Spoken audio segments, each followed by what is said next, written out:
pas lagi diundang sama Kak Igun barengan. Sahabatan aja. Ya seru. Seru.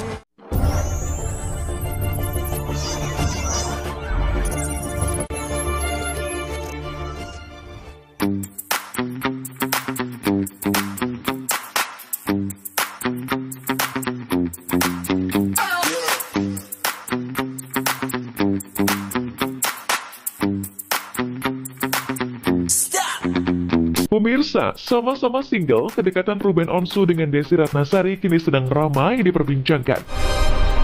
Kehadiran Ruben Onsu dan Desy Ratnasari di acara fashion show yang digelar oleh Ivan Gunawan di sebuah mall di Jakarta Selatan akhir pekan kemarin menjadi viral di media sosial. Kebersamaan mereka langsung mengundang perhatian netizen. Banyak yang langsung mendoakan agar keduanya berjodoh, mengingat keduanya sama-sama berstatus jomblo dan janda juga duda. Tak hanya netizen, sahabat-sahabat selebriti juga ikut memberikan perhatian pada kedekatan Bensu dan Desy. Beberapa selebriti bahkan memposting momen kebersamaan Ruben dan Desy yang terlihat tersenyum bahagia terang-terangan pacaran. Sebelumnya, Ruben juga sempat menghebohkan media sosial dengan mengunggah foto dirinya bersama Desy saat tengah tukar kado. Kado diberikan Ruben sebagai tanda mata ulang tahun Desy yang jatuh pada tanggal 12 Desember lalu. Momen ini pun semakin memperkuat spekulasi jika memang ada hubungan spesial di antara mereka. Beberapa netizen bahkan berharap agar hubungan mereka berkembang ke arah yang lebih serius. Hijau campur. Iya, pas lagi diundang sama Kak Igun barengan. Sahabatan aja. Ya seru. Seru. Ada aja kagetnya. Enggak, memang undangan Igun. Pas dapet undangan Igun ya aku sempetin pas bisa datang.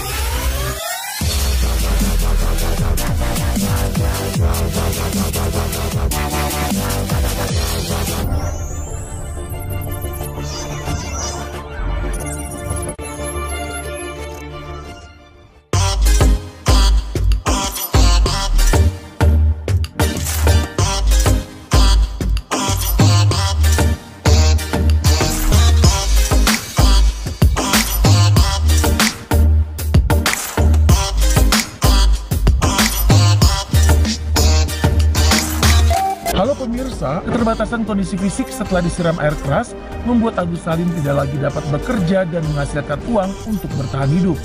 Kini bahkan dikabarkan kondisi Agus Salim sungguh tragis. Agus Salim terancam terusir dari apartemen yang ditinggalinya saat ini bersama sang istri Almi Nurmala karena tidak bisa membayar.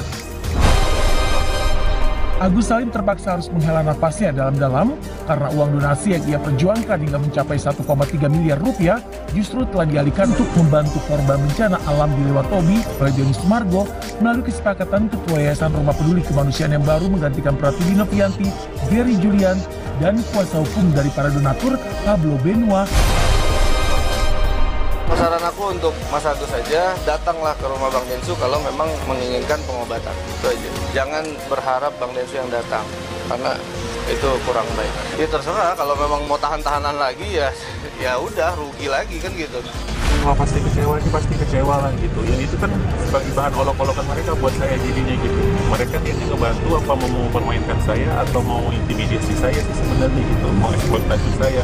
Berarti saya ini sebagai subjek buat mereka untuk dibuat sebagai penarik mereka gitu. Jadi sebuah permainan mereka untuk dana donasi. Ya setidaknya mereka kalau punya jiwa sosial yang tinggi janganlah seperti itu, hargainlah gitu. Kalau memang mau membantu orang ya dibantu benar-benar, jangan membantu itu setengah-setengah gitu.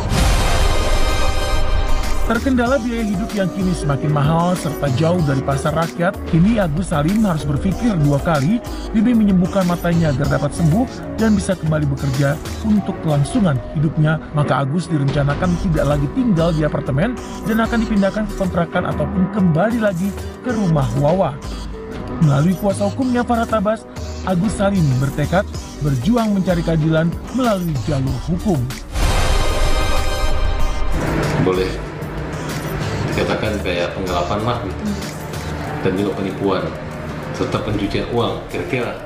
Laporan yang kita ajukan terkait penggelapan dana sumbangan sejumlah 1,3 miliar yang dilakukan oleh DS NP, G, dan PB.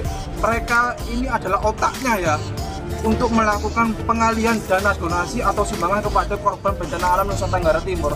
Otaknya mereka adalah 4 orang ini. Mereka telah bersekongkol melakukan tipu muslihat untuk mengalihkan kepada korban bencana alam Nusa Tenggara Timur, sehingga Agus mengalami kerugian baik secara material maupun imaterial. Intinya kita tidak ada kata damai.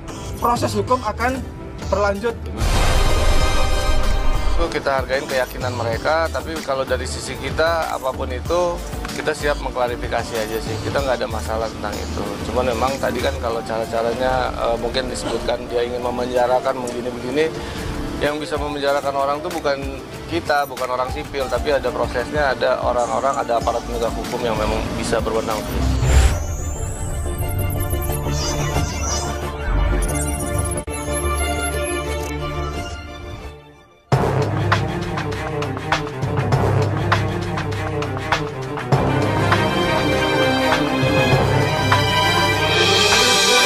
Pemirsa, Novi dianggap melarikan diri dari permasalahan setelah resmi mengundurkan diri dari Yayasan Rumah Peduli Kemanusiaan pertanggal 2 Januari 2025 yang ia dirikan, yang kini melebar luas tanpa tiada arah. Novi sendiri mengungkap justru ia memilih untuk fokus terhadap segala permasalahannya di jalur hukum. Novi mendatangi Polda Metro Jaya untuk menjalani pemeriksaan atas laporannya terhadap Alvin Lim pada Jumat 3 Januari 2025 kemarin sebagai langkah Pratiwi Novianti untuk memenjarakan Alvin Lim dan RD Law. Sementara itu, Alvin Lim sendiri yang sempat membuat laporan terhadap Novi pada 10 Desember 2024 lalu ke Barreskrim Polri, kini ia mengaku mencabut laporannya terhadap Novi dan pengacara Herwanto dengan alasan kasihan. Jadi saya mau kasih hadiah buat si Novi. Ya, di tahun baru ini saya akan cabut laporan polisi saya yang ITE terhadap dia dan juga laporan ITE saya terhadap Herwanto, teman-teman ya. Jadi simpel aja kenapa saya lakukan itu. Pertama, kita harus bisa menunjukkan mercy ya. Mercy itu ya belas kasihan atau apa ya istilahnya ya, kebaikan lah pada walaupun terhadap lawan. Dan saya juga merasa bahwa ITE ini nggak apa ya namanya ya, ya mungkin dianggap udah serangan terhadap pribadi ya situ ya, serangan terhadap pribadi yang dimana bukan dari kuasa. Jadi makanya laporan yang dengan saya sebagai pelapor terhadap Novi dan terhadap Pak Herwanto, rekan advokat Herwanto, akan saya cabut. Sengketa donasi Agus Salim kini tengah memasuki babak baru. Laporan Agus terhadap Novi tengah memasuki persidangan yang sidang perdananya akan dilangsungkan pada 8 Januari 2025 mendatang. Pihak dari Agus pun sudah siap menghadapi Novi di meja hijau. Lantas bagaimana nasib uang donasi Agus? Benarkah sebagai tuduhan banyak pihak bahwa uang donasi yang terkumpul untuk Agus sebesar 1,3 miliar telah roib dihabiskan oleh Novi? Jadi dari awal ya Mbak, dari awal sampai pertanggal 2 kemarin itu uangnya masih ada di yayasan dan nominalnya masih sama. Seperti itu. Sebenarnya nominal uangnya Agus kan 1,2 ya. Uang donasi yang kemudian diperuntukkan untuk berobat Agus itu 1,2 sekian. Ada uang yayasan yang kemudian menjadi 1,3 sekian gitu.